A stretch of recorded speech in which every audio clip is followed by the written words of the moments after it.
I've trained clients to IFBB and Natural Pro Cards, to national and world records in powerlifting, as well as Olympic and CrossFit Games athletes. In today's video, I want to share what I did for a push day workout.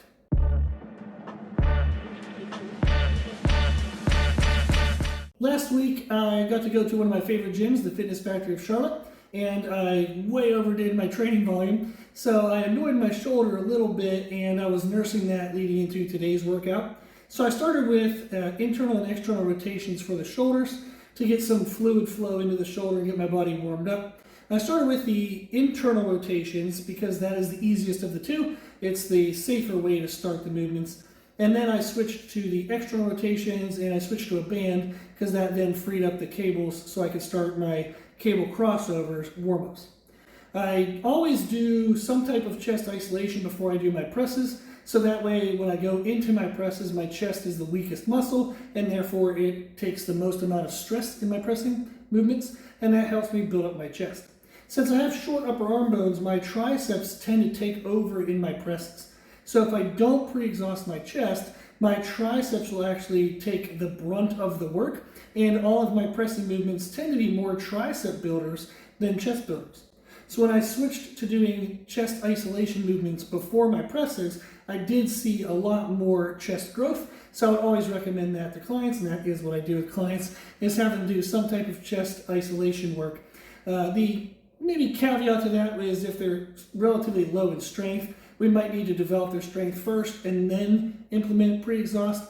But for most people, I do some type of chest isolation before the pressing movements. Works well for me, works well for them. So if it ain't broke, don't fix it.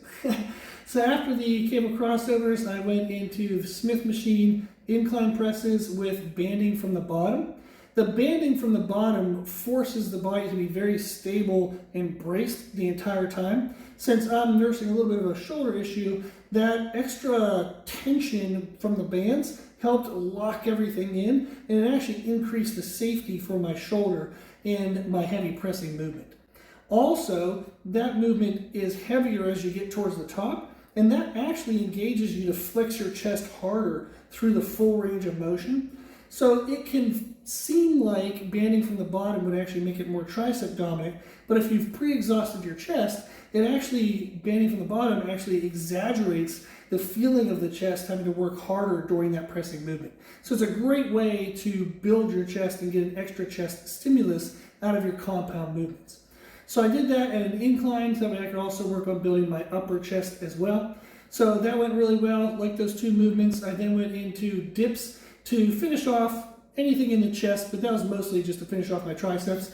So I did a couple bodyweight sets there, worked out really well. I then wanted to do something for my shoulders, but I know that I'm nursing that injury, that annoyance. So I did isometric holds, which are still going to be very helpful for loading the tissue and getting the body's attention that that tissue needs to get stronger and hopefully bigger. So you get some mechanical tensional load stress, fancy terminology, on that muscle, even with an isometric hold. It isn't what I would do as a regular thing to elicit muscle growth, but it's a great way to, if your muscle is annoyed with a full range of motion weighted contraction, you can do isometric holds to at least still get some stimulus on that tissue, and that can help the body kind of remember to, hey, that thing's still annoyed, let's go fix that.